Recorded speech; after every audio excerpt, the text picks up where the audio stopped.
Hi friends, welcome है हमारे GS India YouTube channels पे। Today we have selected test number 116। Friends, ये हमारा टेस्ट नंबर 116 है और काफ़ी इंपॉर्टेंट टॉपिक होता है मिडवाइफरी। उसी से हमने रिलेटेड जो भी क्वेश्चन काफ़ी इंपॉर्टेंट है वही हमने सिलेक्ट किए हैं इसमें। और कुछ क्वेश्चन आपके रिविजन्स के लिए होंगे, कुछ क्वेश्चन आपके लिए नए होंगे। ओके, ये क्वेश्चन सभी स्टाफ नर्स ऑल स्टेट्स जितने भी स्टाफ नर्स के एग्जाम्स होते हैं, एएनएम, जेएनएम, सीएचओ, एमपीपीबी, वीएपीएम्स, Haryana staff nurse, Punjab, Chandigarh, Jammu Kashmir, UPNHM, MPNHM, CRPF nursing, PGI, सभी के लिए समान रूप से उपयोगी क्वेश्चन है। Okay, Bihar CHO, MP CHO, UP CHO सभी के लिए काफ़ी इंपॉर्टेंट रोल प्ले करते हैं। चलिए स्टार्ट करते हैं। क्वेश्चन है आपकी स्क्रीन पर। फर्स्ट पढ़ लें आप, फिर अपना आंसर बताएं। क्वेश्चन के ज़्यादा से ज़्यादा प्रैक्टिस किया करें और अपने आंसर जरूर बताया करें। क्वेश्चन नंबर फर्स्ट है आपकी स्क्रीन पर। निम्न में से किसको मास्क ऑफ प्रेगनेंसी भी कहा जाता है? Which of the following is called the mask of pregnancy according to option? क्या है इसका राइट आंसर? अगर आपने पढ़ा है इसे तो जरूर बताएं इसका आंसर। ऑप्शन बी इसका राइट आंसर होगा। क्या? ऑप्शन बी, मिलोस्मा या मिलोजमा। ठीक है, इसे मास्क ऑफ प्रेगनेंसी के नाम से भी संबोधित किया जाता है या जाना जाता है। Okay, also called it the mask of pregnancy. किसे कहा जाता है? मिलोस्मा को कहा जाता है। ऑप्शन बी पे। चलिए थोड़ा समझ लेते हैं इसके बारे में। ओके, ये काफ़ी इंपॉर्टेंट है, ध्यान रखिए आप। क्लोजमा ऑल्सो कॉल्ड दी मिलोजमा। क्लोजमा और मिलोजमा ये बात एक ही है। ठीक है, ये दोनों वर्ड एक ही है। इसी को क्या कहा जाता है? मास्क ऑफ प्रेगनेंसी के नाम से जाना जाता है। या हिंदी में बात करें तो कहा जाता है गर्भावस्था का मुखौटा। किसे कहा जाता है? तब आप बताएंगे मिलोस्मा या मिलोस्मा। जो भी आप पढ़ना चाहें पढ़ सकते हैं। मिलोस्मा पढ़ना है तो मिलोस्मा पढ़ लीजिए। ये गर्भावस्था का मुखौटा कहलाता है और इसी का दूसरा नाम ये होता है। दोनों नाम आपके लिए इंपॉर्टेंट है, आप लिख लें। Okay, is the common condition in pregnant women. एक कॉमन कंडीशन होती है जो प्रेग्नेंट वुमेन में मोस्टली देखी जाती है। अब समझते हैं ये होता क्या है। मिलोस्मा है तो क्या है? Okay, if you have notice dark or the blotchy brown or the confetti like the patches of skin on the forehead, upper lips, nose, cheeks, you have probably got the melasma which is the often called the mask of pregnancy।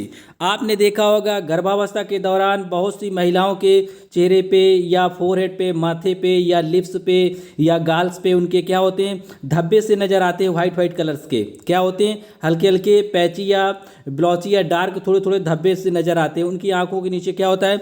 ब्लैकेंस आपको नज़र आएगा। ब्लैकेंस आपको नजर आएगा उनकी आंखों के नीचे या होंठों पर थोड़े थोड़े चिटकबरे से लगते हैं। ठीक है, होंठ और माथे पर थोड़े थोड़े पैची से ब्राउन कलर के जो धब्बे से नजर आते हैं, कभी कभी ये डार्क भी होते हैं। तो इसी को मास्क ऑफ प्रेगनेंसी कहा जाता है। इसी को कहा जाता है। ओके, और इसी को मिलोस्मा के नाम से जाना जाता है। क्या कहा जाता है? मिलोस्मा के नाम से इसी को जाना जाता है। ओके, यही सिंबल्स होते हैं, यही सिम्टम्स होते हैं। ओके, मोस्टली दुनिया की जितनी भी महिलाएं पाई जाती हैं उसमें 50 से 75%, 50 to 70% जो महिलाएं होती हैं उसमें ये देखने को मिलता है। क्या? मिलोस्मा देखने को मिलता है। ओके, अब थोड़ा पढ़ लेते हैं इसके बारे में और थोड़ा details. Melasma happen because of the over production of the cells that make the colour of your skin.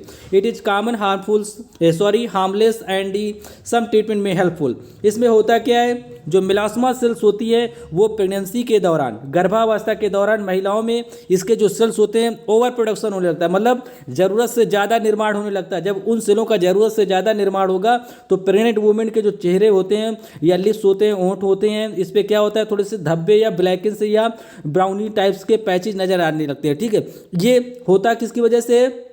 जब मिलाजमा का प्रोडक्शन ज़्यादा, मिलाजमा सेल का प्रोडक्शन ज़रूरत से ज़्यादा होने लगता है। ओके, और ये जो हार्मोन्स, ये जो सेल्स होती है मोस्टली कब प्रोडक्शन ज़्यादा करती है? प्रेगनेंसी के दौरान। ओके, कब? प्रेगनेंसी के दौरान। तो उम्मीद है आप थोड़ा बहुत समझ गए होंगे मिलोस्मा में क्या होता क्या है। जो सेल्स होती हैं, मिलोस्मा जो सेल्स होते हैं इनका प्रोडक्शन ज़्यादा होने लगता है, जिसकी वजह से ये ब्राउनी कलर्स के और लिप्स पे या माथे पर उनके क्या होते हैं? धब्बे से नज़र आने लगते हैं, वो या वाइट से पैची नज़र आने लगते हैं। ओके, और धीरे धीरे ये खत्म भी हो जाता है। प्रेगनेंसी के बाद क्या होता है? 2-3 महीने के बाद ये खत्म भी हो जाता है और इसका इलाज भी थोड़ा बहुत कर लिया जाए, थोड़ी बहुत सावधानी बरती जाए तो ये जल्दी सही हो जाता है। ओके, 1 या 2 महीने के बाद, 3 महीने के बाद ये पूरी तरह से सही हो जाता है। या आप कोई भी क्रीम लगा सकते हैं, कोई भी ट्रीटमेंट कर सकते हैं। ओके, प्रेगनेंसी के बाद ये अपने आप धीरे धीरे फेडेड होने लगता है।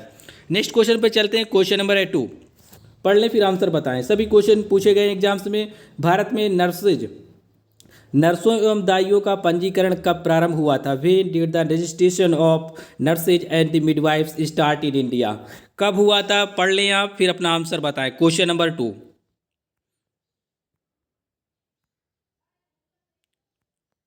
क्या होगा इसका आंसर? कमेंट करिए अपना आंसर। ऑप्शन 20 का राइट आंसर होगा 1926, 1926। भारत में जो नर्सेज या दाइयों का, नर्सेज या मिडवाइफ्स का जो रजिस्ट्रेशन प्रारंभ हुआ था ये 1926 से प्रारंभ हुआ था। कब से? 1926 से। तो ध्यान रखना है ईयर। इसके बारे में थोड़ी बातें और कर लेते हैं जो काफ़ी इंपॉर्टेंट एग्जाम्स में यहाँ से कई बार क्वेश्चन बने हैं। ओके, यहाँ पर बात वही बताई गई है कि जब भारत में रजिस्ट्रेशन जो प्रारंभ किया गया था नर्सेज और मिडवाइफरी का, कब प्रारंभ किया गया था? 1926 में। एक क्वेश्चन बनता है, स्टेट नर्सिंग ऑफ काउंसिल की जो स्थापना करने वाला पहला राज्य था वो कौन सा था? ठीक है, तो मद्रास ने 1926 में किया था और यह है कहाँ? तमिलनाडु। अब मोस्टली इसका जो नाम है वो क्या है? तमिलनाडु। तो ध्यान में रखना है आपको, जो स्टेट नर्सिंग काउंसिल ऑफ की स्थापना करने वाला पहला राज्य है भारत का वो कौन सा है? तमिलनाडु। ये एग्जाम्स में कई बार क्वेश्चन पूछा जा चुका है, MPNHM UPNHM दोनों में। ओके, तो ध्यान में रखना है। और भी कई एग्जाम्स में ये क्वेश्चन पूछा जाता है कि स्टेट नर्सिंग ऑफ काउंसिल की स्थापना करने वाला भारत का पहला राज्य कौन सा था? या है तमिलनाडु। ओके, तो ध्यान रखना 1926 में, और तभी से भारत सरकार ने इसे अपनाया था। फिर इसके बाद भारत में क्या हुआ? मिडवाइफरी और नर्सेज का रजिस्ट्रेशन प्रारंभ हो गया था। ओके, नेक्स्ट क्वेश्चन है क्वेश्चन नंबर 3। पढ़ ले फिर आंसर बताएं अपना। भारतीय नर्सिंग परिषद की स्थापना कब की गई थी? When was the nursing council of India establish? कब की गई थी? इसका जो राइट आंसर है ऑप्शन ए इसका राइट आंसर है 1947 में, 1947 में। भारत में जो भारतीय नर्सिंग परिषद की स्थापना की गई थी, नर्सिंग काउंसिल ऑफ इंडिया, ये 1947 में की गई थी। ओके, चलिए थोड़ा समझ लेते हैं इसके बारे में। जब भी आपसे पूछा जाए कब एक्ट ये पास हुआ था, तब हम बात करेंगे 1947, 1947। जब ये कम इनटू इफेक्ट या फोर्स इनटू इफेक्ट, जब ये प्रभाव में आया था तब कहेंगे 1949 में। ओके, 1949 से इसने काम करना प्रारंभ किया था। तो ध्यान में रखना है ये पास कब हुआ था या पारित कब हुआ था? 1947 में, 1947 में। मोस्टली ये कई बार पूछा गया है। ओके, तो ध्यान में रखना है, दोनों पे थोड़ा डिफरेंस है। क्वेश्चन है 4, पढ़ ले फिर आंसर बताएं। ऑपरेशन थिएटर का ये लिखा है निर्जीवाणुकरण किसके द्वारा किया जाता है? ऑपरेशन थिएटर इज एस्ट्रलाइज्ड बाय, किसके द्वारा किया जाता है? बताएं अपना आंसर। इसका जो मोस्ट अप्रोप्रिएट आंसर है ऑप्शन बी है, क्या? फॉर्मेल्डिहाइड गैस के द्वारा किया जाता है। ऑपरेशन थिएटर का जो स्टेलाइजेशन किया जाता है या स्टेलाइट किया जाता है, या हिंदी में कहते से निर्जीवाणुकरण किया जाता है, किसके द्वारा किया जाता है? फॉर्मेल्डिहाइड गैस के द्वारा किया जाता है। एक प्रकार की गैस होती है। ओके, उसी से छिड़काव किया जाता है। नेक्स्ट है क्वेश्चन नंबर 5। किस ग्रंथि को पौरुष ग्रंथि के नाम से भी जाना जाता है? काफ़ी सिंपल है, आपको आता भी होगा, कई बार हमने बताया भी है। विच gland is also called the पौरुष ग्लैंड? किसे कहा जाता है? ऑप्शन सी इसका राइट आंसर होगा, प्रोस्टेट ग्लैंड को कहा जाता है। जो पौरुष ग्रंथि के नाम से जाना जाता है, ग्रंथि ग्लैंड के नाम से, प्रोस्टेट ग्लैंड, ये ओनली मेल्स पर्सन में पाई जाती है। किस में पाई जाती है? ओनली मेल्स में पाई जाती है। आप यहाँ पर पढ़ लें, prostate is the walnut size gland located between the bladder and the penis. ठीक है, ये केवल मेल्स पर्सन में पाई जाती है। एक बार पूछा गया था एग्जाम्स में, ऐसी कौन सी ग्रंथि है या ग्लैंड है जो केवल पुरुषों में पाई जाती है? ओके, तो ये SSC में भी आ चुका है क्वेश्चन, और भी कई एग्जाम्स में नर्सिंग में भी पूछा गया है। तो ध्यान में रखना है, प्रोस्टेट ग्लैंड केवल पुरुषों में पाई जाती है। ये लोकेशन है जो यहाँ पर हमने मेंशन किया नीचे। ओके, यहाँ पर आप देख ले, ये लोकेशंस होती है, साइज होता है, इस शेप में होती है। ओके, नेक्स्ट है यहाँ पर क्वेश्चन नंबर 6। क्वेश्चन 6 पढ़ ले फिर आंसर बताएं आप। क्वेश्चन नंबर 6 पे पूछा गया है कौन सा एंटीबॉडी की उपस्थिति अगर शिशु के सीरम में पाई जाती है तो वह जन्मजात संक्रमण को इंगित करती है या करता है? ओके, कौन सा एंटीबॉडीज की उपस्थिति अगर शिशु के सीरम में जन्मजात पाई जाती है, मतलब पाई जाती है जो, तो कौन सा जन्मजात संक्रमण को इंडिकेट करता है? The presence of which antibody if found in the infant serum indicate a congenital infection? कौन सा होता है? क्या होगा इसका राइट आंसर? कमेंट करें। इसका जो राइट आंसर है ऑप्शन सी इसका राइट आंसर है, क्या? Option C. Okay, IgM। IgM क्या करता है, ये इंडिकेट करता है कंजेनिटल इन्फेक्शन को। ओके, आप यहाँ पर पढ़ सकते हैं आईजीएम एंटीबॉडी एक प्रकार का एंटीबॉडी होता है, इंडिकेट करता है क्या, कंजेनिटल इन्फेक्शन को, जन्मजात संक्रमण। इसका हिंदी मतलब होता है कंजेनिटल संक्रमण, इन्फेक्शन का मतलब होता है जन्मजात संक्रमण। तो ये कौन, आईजीएम। ओके, अगर ये बच्चों के या न्यूनेटल्स के सीरम में पाया जाता है। यहाँ पर आप पढ़ लें, ये लिखा है the demonstration of the specific IgM antibody in cord or the neonatal serum is the most reliable convenient method of the establishing the diagnosis of the most commonly recognized intrauterine infection। Okay, इसी के माध्यम से पता कर लिया जाता है या इसी के माध्यम से हो जाता है। ओके, क्वेश्चन नंबर है आपकी स्क्रीन पर 7, फिर अपना आंसर बताएं। विश्व रक्तदान दिवस कब मनाया जाता है? वर्ल्ड ब्लड डोनेशन डे कब सेलिब्रेट किया जाता है? कब किया जाता है? ऑप्शन बी इसका राइट आंसर होगा 14 जून को, 14 जून को मनाया जाता है विश्व रक्तदान दिवस। ओके, ध्यान में रखना है, प्रैक्टिस ज़्यादा करेंगे ज़्यादा अच्छा है आपके लिए। World blood donation day celebrate किया जाता है किसकी याद में? कार्ल लैंड स्टीनर की याद में। डेट क्या होती है? 14 जून, क्योंकि इन्हीं का जन्म दिवस के अवसर पर मनाया जाता है। ओके, क्योंकि ब्लड ग्रुप की जो खोज करने वाला बंदा था या साइंटिस्ट है वो कार्ल लैंड स्टीनर ही था। कौन? Karl Landsteiner. Question number है 8, पढ़ ले फिर आंसर बताएं। बीसीजी वैक्सीन किस रूट के माध्यम से दी जाती है? Through which route is the BCG vaccine administered? किस रूट के माध्यम से दी जाती है? इसका जो राइट आंसर है ऑप्शन बी है, आईडी रूट के माध्यम से दी जाती है। आईडी का मतलब होता है इंट्राडर्मल रूट के माध्यम से दी जाती है। तो ध्यान रखिए, कई बार हमने बताया भी है आपको, और ऑप्शन में कई बार पूछा जाता है इसकी डोजेज क्या है। ओके, तो ध्यान रखना इसकी 2 डोजेज होती हैं। कितनी? ये एक होती है 0.05 ml, दूसरी होती है 0.1 ml। तो ध्यान में रखना, जब जन्म के समय दी जाती है तो ये वाली दी जाती है 0.05 ml, जब जन्म के बाद दी जाती है 4 सप्ताह 6 सप्ताह के बाद दी जाती है, 4 से 6 या यूँ कहें 1 महीने के बाद दी जाएगी, आफ्टर 1 मंथ, तो ये दिया जाता है 0.1 ml। तो आपको ध्यान रखना है इनके जो ml हैं डोजेज हैं। ओके, कई बार एग्जाम्स में पूछ लिया जाता है कि कौन सा ml या कितने ml दी जाती है। ओके, तो ध्यान में रखना है अपने। क्वेश्चन नंबर है 9, पढ़ लें आंसर बताएं। ये लिखा है गर्भाशय ग्रीवा, ग्रीवा का मतलब सर्विक्स का अतिवृद्धित एवं मुलायम हो जाना क्या कहलाता है? What is the cervix getting enlarged and soften? तो क्या कहलाता है जब सर्विक्स बहुत ज़्यादा मुलायम हो जाती है या इनलार्ज हो जाती है? अकॉर्डिंग टू ऑप्शन आपको बताना है अपना आंसर। इसका जो राइट आंसर है ऑप्शन डी है, गुडल साइन। क्या? Goodell sign. सर्विक्स का अत्यधिक बड़ा हो जाना, इनलार्ज होना और अत्यधिक मात्रा में मुलायम हो जाना क्या होता है? कौन से लक्षण होते हैं? गुडल साइंस के लक्षण होते हैं। यहाँ पर आप हिंदी में भी लिख सकते हैं अगर लिखना चाहें, गुडल साइंस। ओके, नेक्स्ट है क्वेश्चन नंबर 10, पढ़ें फिर आंसर बताएं। कल्चर के लिए मूत्र का कौन सा नमूना कलेक्ट किया जाता है? Which urine sample is collect for the culture? कौन सा किया जाता है? ऑप्शन बी इसका राइट आंसर है, मिड स्ट्रीम ब्लड किया जाता है। ओके, तो ध्यान में रखना है, काफ़ी इंपॉर्टेंट है आपके लिए। क्वेश्चन नंबर है 11, पढ़ें अपना आंसर बताएं। गर्भाशय की सबसे सामान्य स्थिति कौन सी है? What is the most common uterine condition? कौन सी है?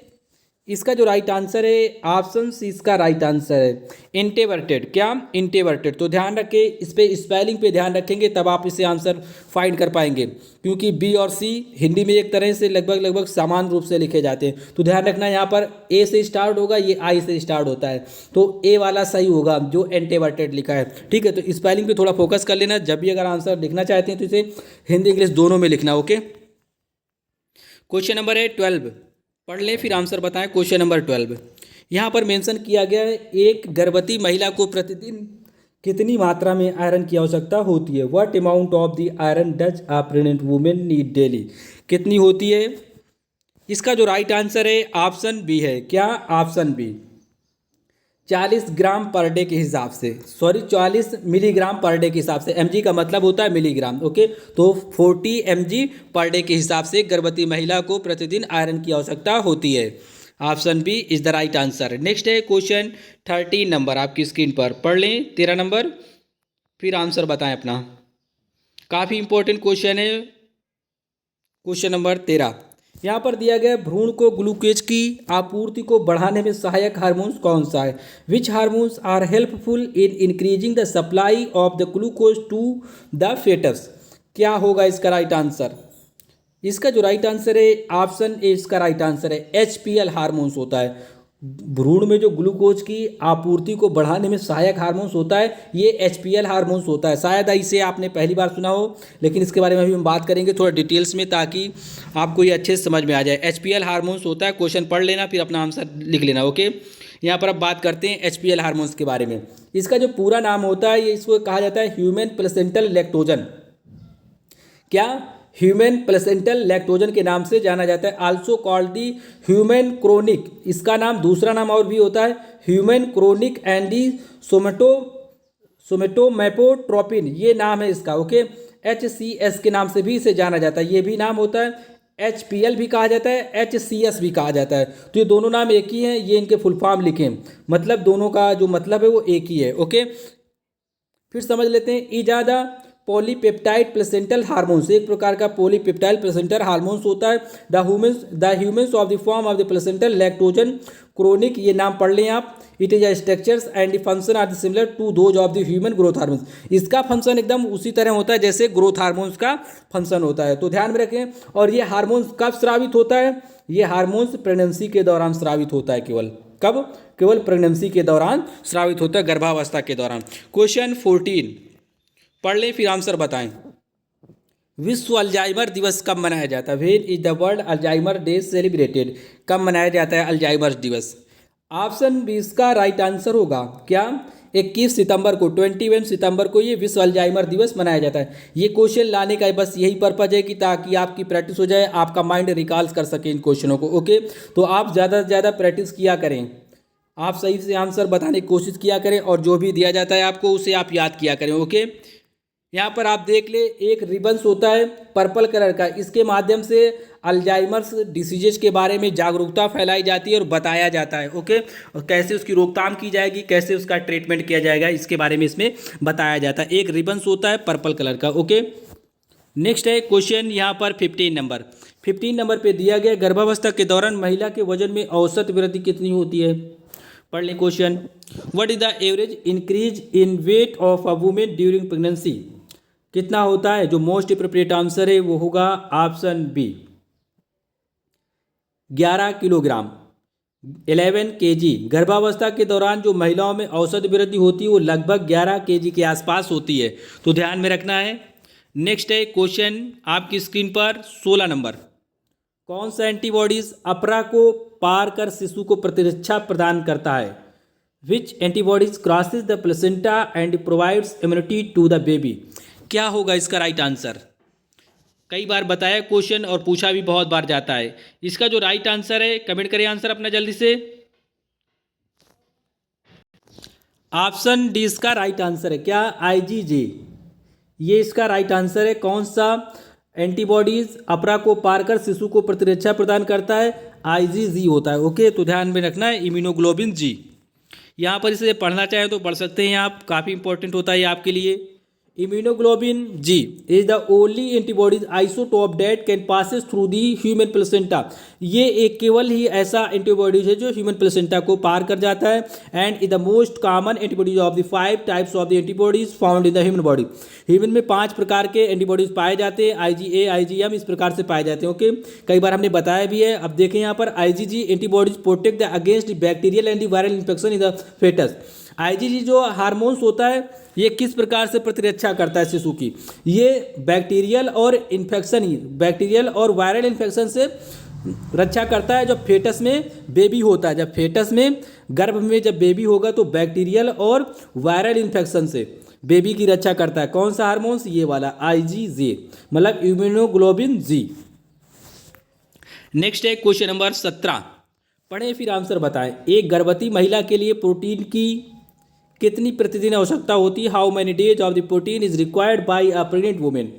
क्या है इसका राइट आंसर? ऑप्शन ए इसका राइट आंसर है 55 से 60 ग्राम पर डे के हिसाब से। ओके, तो ध्यान में रखना है, इसका जो राइट आंसर होगा ऑप्शन ए, ये मोस्ट अप्रोप्रिएट आंसर है, कई बार दिया भी गया है। मिलीग्राम में बात करें तो ये 1200 mg के आसपास लिखा है। ओके, और यहाँ पर ग्राम में दिया गया है। mg और gm में काफ़ी डिफरेंस होता है, ठीक है। gm का मतलब होता है ग्राम, mg का मतलब होता है मिलीग्राम। तो देख लेना है इस पे कि कौन सा ऑप्शन क्या लिखा है क्वेश्चन पे। ओके, यहाँ पर देख ले 80 नंबर, कैंसर दिवस कब मनाया जाता है? When is the cancer day celebrated? क्या है इसका राइट आंसर? ऑप्शन सी इसका राइट आंसर है, 4 फरवरी को मनाया जाता है। 4 फरवरी को कैंसर डे सेलिब्रेट किया जाता है। अब चलिए थोड़ा समझ लेते हैं, यहाँ पर 2 क्वेश्चन आते हैं, एक जैसे होते हैं। कैंसर डे जब भी पूछा जाए आप बताएंगे 4 फरवरी। जब आपसे पूछा जाएगा राष्ट्रीय कैंसर जागरूकता दिवस, ये भारत में मनाया जाता है और ये वर्ल्ड की बात करते हैं हमेशा। जब भी आपसे सिंपल ही पूछ लिया जाए कि कैंसर दिवस कब मनाया जाता है, तब आप बताएंगे 4 फरवरी को। जब आपसे पूछा जाएगा राष्ट्रीय कैंसर जागरूकता दिवस कब मनाया जाता है, नेशनल कैंसर अवेयरनेस डे। राष्ट्रीय का मतलब होता है राष्ट्र के लिए, राष्ट्र का मतलब केवल एक ही देश में मनाया जाएगा। ओके, मतलब वो देश के लिए होता है अपने, तो राष्ट्र मतलब अपने राष्ट्र के लिए होगा। तो राष्ट्रीय जागरूकता कैंसर दिवस मनाया जाता है 7 नवंबर को। मनाया दोनों नवंबर, इसमें ये नवंबर में मनाया जाता है, ध्यान रखिए। राष्ट्रीय जागरूकता जो दिवस है ये नवंबर में मनाया जाता है, और जो कैंसर दिवस है वो 4 फरवरी को मनाया जाता है। तो इस पर ध्यान रखना, ये जागरूकता दिवस है राष्ट्रीय, भारत के लिए केवल। नेक्स्ट है क्वेश्चन नंबर 19 नंबर, ये पूछा गया एग्जाम्स में है क्वेश्चन, मिडवाइफ की अंतर्राष्ट्रीय परिभाषा किसके द्वारा दी गई है? या दी गई थी या दी गई है? पढ़ ले question. The international definition of the midwife is given by, किसके द्वारा दी गई है भाई? क्या है इसका राइट आंसर? ऑप्शन सी इसका राइट आंसर है। क्या? ऑप्शन सी पे मेंशन है जो, ये इसका राइट आंसर है ICM। मिडवाइफ की जो अंतर्राष्ट्रीय परिभाषा है, इंटरनेशनल डिफिनीशन है, वो ICM के द्वारा दी गई है। राइट आंसर ऑप्शन सी है। ध्यान रखिए ये क्वेश्चन काफ़ी इंपॉर्टेंट है आपके लिए। इसका जो पूरा नाम होता है ICM का, तो ध्यान रखिए इंटरनेशनल कॉन्फेडरेशन मिडवाइफ्स होता है। क्या? इंटरनेशनल कॉन्फेडरेशन मिडवाइफ से आप इंग्लिश में ध्यान रखिए, शॉर्टकट में हमेशा ऑप्शन में दिया जाता है ICM। ओके, क्योंकि इतना बड़ा ऑप्शन लिखना संभव नहीं होता, इसलिए ICM लिखा जाता है हमेशा। तो बाकी सभी ऑप्शन मिलते जुलते होंगे, लेकिन एम पे फोकस करना है, ICM एकदम याद कर लेना, रट्टा मार लेना। ओके, क्वेश्चन नंबर 20, एक वयस्क के लिए विटामिन सी की प्रतिदिन की कितनी आवश्यकता होती है? How much vitamin C is needed per day for an adult? कितनी होती है? कमेंट करिए आंसर अपना। ऑप्शन ए इसका राइट आंसर है, 40 से 60 mg पर डे के हिसाब से चाहिए होता है एक एडल्ट को। कौन सा विटामिन? Vitamin C. ओके, विटामिन सी का जो केमिकल्स नेम होता है वो एस्कॉर्बिक एसिड होता है। क्या होता है? एस्कॉर्बिक एसिड होता है। ये कई बार एग्जाम्स में पूछा गया। सबसे ज़्यादा विटामिन सी किस में पाया जाता है? अम्ला में पाया जाता है। अम्ला मतलब आंवला में पाया जाता है। ओके, सभी जितने भी साइट्रस फ्रूट होते हैं उस सब में पाया जाता है। एक बार क्वेश्चन पूछा गया था कि साइट्रस फ्रूट में कौन सा विटामिन पाया जाता है? साइट्रस फ्रूट का मतलब होता है खट्टे वाले फल। कौन से फल? खट्टे वाले। उसमें कौन सा पाया जाएगा? सी, विटामिन सी। ओके, क्वेश्चन आप पढ़ लें। 21 नंबर, 21 नंबर पे दिया गया 21 नंबर पे, निम्न में से कौन सा वैक्सीन जन्म के समय दिया जाता है?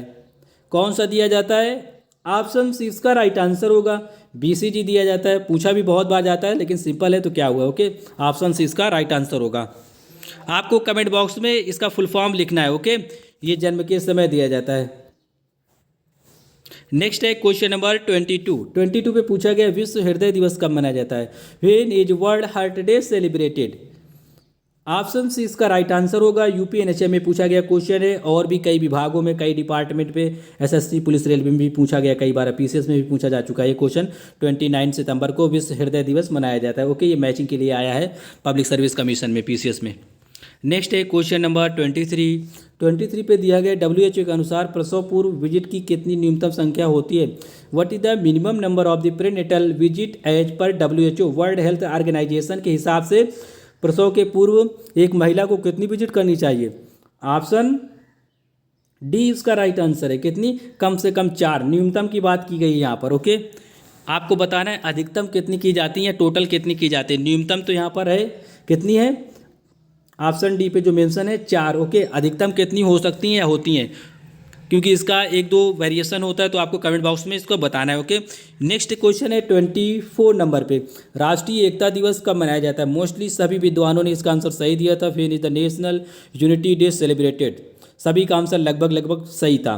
ऑप्शन डी इसका राइट आंसर होगा। क्या?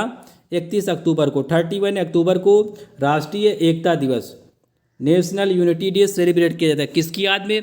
सरदार वल्लभ भाई पटेल की याद में। ओके, सरदार वल्लभ भाई पटेल की याद में मनाया जाता है। इन्हें आयरन पुरुष के नाम से भी जाना जाता है। हिंदी में अगर लिखना चाहें लौह पुरुष के नाम से किसे जाना जाता है? सरदार वल्लभ भाई पटेल को जाना जाता है। ओके, जो राष्ट्रीय एकता दिवस है इसकी शुरुआत कब हुई थी? 2014 से प्रतिवर्ष मनाया जा रहा है। ओके, 2014 में इसकी शुरुआत हुई थी। किसकी याद में मनाया जाता है ये मनाया जाता है सरदार वल्लभ भाई पटेल की याद में। कब मनाया जाता है? 31 अक्टूबर को मनाया जाता है। इन्हें और किस नाम से जाना जाता था? लौह पुरुष के नाम से जाना जाता है या आयरन मैन ऑफ इंडिया भी कहा जाता है। यहाँ पर आप ये इनका सरनेम भी लिख सकते हैं। ओके, इन्हीं को कहा जाता है सरदार वल्लभ भाई पटेल को। ओके, इन्होंने एक ऑपरेशन चलाया था जिसका नाम था अपोलो। ठीक है, अपोलो का मकसद ये था, हम थोड़ा बता दें इस पर, जो इंडिया है, इंडिया में जो भी राज्य पहले क्या थे, इधर उधर बटे हुए थे, रजवाड़े थे, मुगल्स पे थे, कुछ ऐसे थे, तो इन्होंने ऑपरेशन अपोलो चलाया था ताकि जितने भी राज्य हैं सबको मिला लिया जाए और इंडिया का निर्माण किया जाए। भारत में मिलाने का जो कार्य चल रहा था, राज्यों को मिलाने का काम। ठीक है, यूनिटी इसी वजह से इन्हीं के लिए वर्ड यूज किया गया है, इन्हीं की याद में, कि जो भारत के राज्य इधर उधर बिखरे हुए थे, कहीं किसका शासन था, कहीं मुगलों का था, कहीं राजपूतों का था, कहीं रजवाड़े थे, कहीं मतलब अलग अलग था सबका, साउथ में अलग था, तो सभी को मिलाने का कार्य जो किया था, यूनिटी का कार्य किया था सरदार वल्लभ भाई पटेल ने। इसी वजह से अपोलो ऑपरेशन के तहत मिलाया था। ये बात कई बार पूछी गई है, अपोलो ऑपरेशन के तहत मिलाया गया था, सरदार वल्लभ भाई पटेल ने मिलाया था। इसलिए इन्हें ये जिनका जो डेट है ना, ये राष्ट्रीय एकता दिवस इन्हीं के नाम पर इस वजह से इन्हें कहा जाता है। ओके, और इस वजह से मनाया जाता है। क्वेश्चन है आपकी स्क्रीन पर, काफ़ी इंपॉर्टेंट क्वेश्चन है, 25 नंबर पे दिया गया। गर्भावस्था के कितने सप्ताह पर फंडल की ऊंचाई नाभि के स्तर पर होती है? How many weeks of the pregnancy is the fundal height at the level of the naval? पढ़ लें आप क्वेश्चन अच्छे से, फिर इसका आंसर जरूर बताएं कमेंट बॉक्स में। इसे हम कल काफ़ी डिटेल्स के साथ समझाएंगे आपको, इससे कई क्वेश्चन बनते हैं ओके एग्जाम्स में। सभी क्वेश्चन जितने होंगे हम एक ही क्वेश्चन में कवर कर देंगे आपको, ताकि और अच्छे ट्रिक से समझा देंगे, ताकि आपको कभी कंफ्यूजन ना होगा एग्जाम्स में। ओके, वीडियो कैसा लगा आपको कमेंट बॉक्स में बताएं। चैनल पे नए इसे सब्सक्राइब करें, और हाँ, हमारे दूसरे चैनल्स पे जाएं, क्योंकि सभी के नर्सिंग एग्जाम्स में क्या है, 10 नंबर की या 30 नंबर की जीके रीजनिंग के क्वेश्चन जरूर आते हैं। ठीक है, तो हम डिस्क्रिप्शन बॉक्स में अपने दूसरे चैनल्स का लिंक दे देंगे, वहाँ पर सभी लोग जाएं, चैनल को जरूर सब्सक्राइब करें, थोड़ा हमें सपोर्ट करें। ओके, ताकि हम वहाँ पर आपको लाइव भी पढ़ा सकेंगे। ओके, अभी वहाँ पर सब्सक्राइबर थोड़ा कम है, इस वजह से हम वहाँ पर अभी पढ़ा रहे हैं, ऑफलाइन पढ़ाना पड़ता है। ओके, जब भी वहाँ पर सब्सक्राइबर जितनी जल्दी होते हैं, वहाँ पर हम क्या करेंगे, जीके जीएस रीजनिंग का लाइव क्लास स्टार्ट करेंगे। इसलिए सभी लोग जाएँ, थोड़ा सपोर्ट करें अगर आप पढ़ना चाहते हैं तब। ओके, वीडियो ये कैसे लगा कमेंट बॉक्स में बताएं। Thanks for watching friend, thank you, bye bye.